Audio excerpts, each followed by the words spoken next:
안녕하세요. 다이어트 알려주는 아저입니다.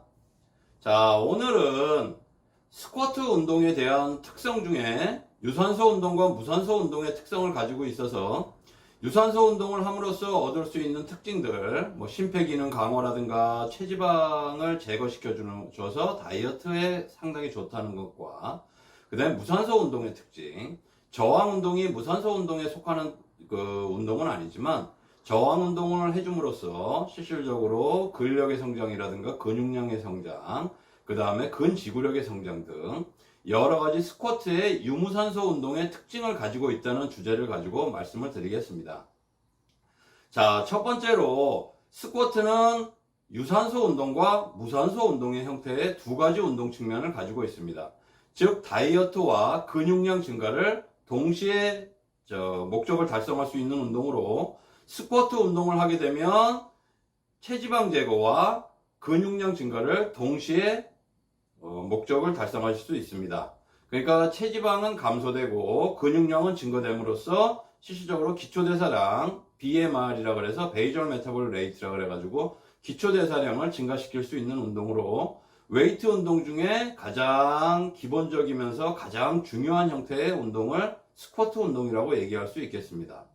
스쿼트 운동은 그리고 실질적으로 남성 호르몬 수치를 올려줌으로써 실질적으로 이 보디빌딩의 3대 운동이라고 불리는 스쿼트, 데드리프트, 벤치프레스를 같이 해주게 되면 실질적으로 남성 호르몬 수치, 근육의 성장에 가장 중요한 성 호르몬인 남성 호르몬 수치를 올려줌으로써 근육의 증가 부분을 극대화시킬 수 있다는 것을 말씀드릴 수 있는데요. 일단은 그 중에 스쿼트 운동이 남성 호르몬 수치를 올려줄 수 있는 대표적인 운동이라고 말씀드릴 수 있습니다. 왜냐면 스쿼트 운동을 할 때 대개 보면 하체에 대퇴사두근, 넙다리 네갈래근이라고 그러는데 대퇴사두근, 넙다리 두갈래근, 대퇴이두근, 대둔근, 중둔근, 소둔근과 척추 기립근까지 실질적으로 이 하체 부위의 주변의 근육이 움직여짐으로써 운동이 시작되는데 실질적으로 남성의 성호르몬인 테스토스테론 같은 경우는 고환에서 만들어지는 경우가 많기 때문에 실질적으로 고환이나 복부 부분도 자극시켜 줌으로써 고환에서 만들어지는 테스토스테론의 성장과 분비를 실질적으로 촉진시킬 수 있어서 근육의 성장에 최고 좋은 형태의 운동이 스쿼트 운동이라는 거, 그 부분을 말씀드릴 수 있고요. 그러니까 첫 번째 유무산소 운동, 두 번째 남성 호르몬 수치를 증가시킴으로써 근육의 성장 및 실질적으로 근력, 근지구력의 성장을 가져올 수 있다. 그리고 세 번째로 말씀드릴 수 싶으신 건 허리 통증, 무릎 통증을 실질적으로 경감시키실 수가 있습니다. 실질적으로 허리 통증 같은 경우는 상체가 실질적으로 걸으실 때나 움직일 때 이렇게 바르게 펴지지 않고 구부정한 상태에서 상체가 실질적으로 이 앞으로 기울어짐으로써 실질적으로 척추 부분, 요추 부분에 그 디스크가 신경에 눌리면서 실질적으로 통증이 나타나는 경우가 많은데요. 하체를 안정화시켜 줌으로써 스쿼트 운동은 허벅지 앞쪽, 뒤쪽, 엉덩이, 척추 기립근까지 요추 옆에 있으면서 쭉 척추와 따라서 목 부분 근처까지 올라가 있는 척추 기립근까지도 발달해 줄 수 있는 운동이기 때문에 하체를 안정화시킵니다. 그래서 허리 통증을 완전히 경감시킬 수가 있고요. 없애실 수도 있습니다. 꾸준히 운동만 하면 없애실 수도 있고요. 무릎 통증 같은 경우도 무릎 통증, 무릎 관절 부분에 의해서 나오는 무릎 통증이라든가 발목 통증 같은 경우는 허벅지 앞쪽, 뒤쪽, 종아리, 엉덩이, 허리까지를 발달시켜 줌으로써 실질적으로 뼈와 뼈를 연결시켜 줄 수 있는 게 인대, 뼈와 근육을 연결시켜 줄 수 있는 게 건이면서 그 밖을 싸고 있는 게 근육이기 때문에 근육의 두께를 두껍게 만들게 되면은 이 뼈와 뼈를 보호해 줄 수 있는 인대까지, 결체 조직 인대까지, 인대나 건까지 보호해 줄 수 있는 기능이 있기 때문에 실질적으로 무릎 관절이 아프신 분들도 스쿼트 운동을 함으로써 완치시킬 수 있다는 거. 물론 스쿼트 운동을 처음서부터 무게감 있게 가지시면 안 되고요.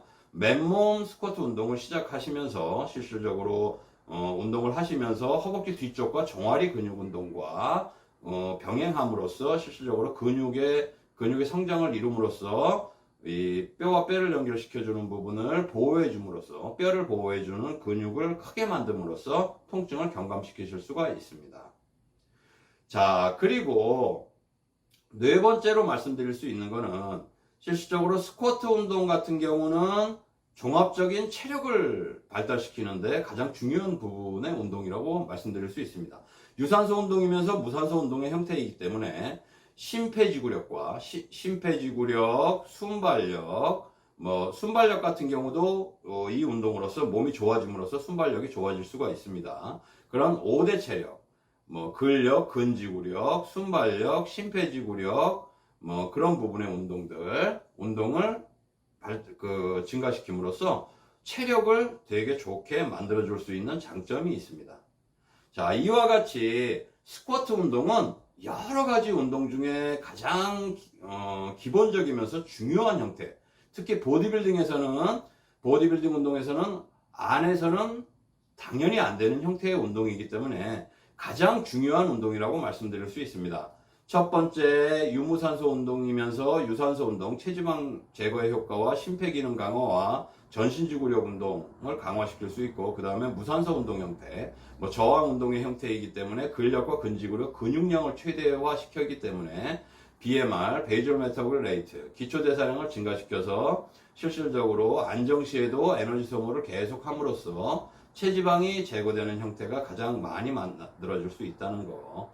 두 번째는 남성 호르몬 수치를 올려줌으로써 근육의 성장을 극대화시킬 수 있다는 것과, 세 번째 허리 통증과 무릎 통증을 경감시키거나 아예 없애줄 수 있는 부분. 그 다음에 네 번째는 종합적인 체력 육성법, 체력을 증가시키는데 가장 스쿼트 운동이 가장 좋다는 거. 그 다음에 다섯 번째 한 가지만 더 말씀드리면, 다섯 번째는 혈당을 낮춰주는 역할을 합니다. 실질적으로 당뇨를 가지시는 분들 같은 경우는 인슐린의 저항성이 너무 커서 실질적으로 인슐린이 탄수화물 음식을 먹게 되면 이자에서 인슐린이 분비됨으로써 실질적으로 세포 속으로 이렇게 영양분을 이렇게 보내주는 역할을 하는 게 인슐린인데, 인슐린의 작용이 잘 안 되는 게 저항성이 크다는 걸 말씀드릴 수 있거든요. 인슐린의 작용이 제대로 안 되게 되면 이 혈당 자체가 계속 혈액에 머물다가 소변으로 빠져나온 경우가 많기 때문에 실질적으로 여러 가지 안 좋은 부분의 질병을 초래할 수가 있는데, 이 스쿼트 운동은 전신지구력 운동이면서 여러 가지 유무산소 운동이기 때문에 짧은 시간에 운동을 하게 되면은 혈중에 있는 혈당이라든가 간이나 근육 부분에 저장되어 있는 글리코겐, 혈당의 저장 형태인 글리코겐을 에너지원으로 소모시켜 줌으로써 실질적으로 혈당을 낮춰주는 역할을 하면서 인슐린 호르몬의 이 작용에 저항성을 갖는, 그러니까 작용을 잘 못하는 부분을 막아줄 수가 있습니다. 인슐린의 작용, 그리고 인슐린의 작용을 원활히 함으로써 혈당을 낮춰서 당뇨병을 실질적으로 예방 및 치료를 할 수 있다는 거. 이와 같이 스쿼트는 다섯 가지 큰 특징 외에도 여러 가지 큰 특징을 가지고 있으니 스쿼트 운동 꾸준히 하셔가지고 건강 유지하시면서 몸짱으로 다시 태어나시길 부탁드립니다. 감사합니다. 다이어트 알려주는 아재입니다.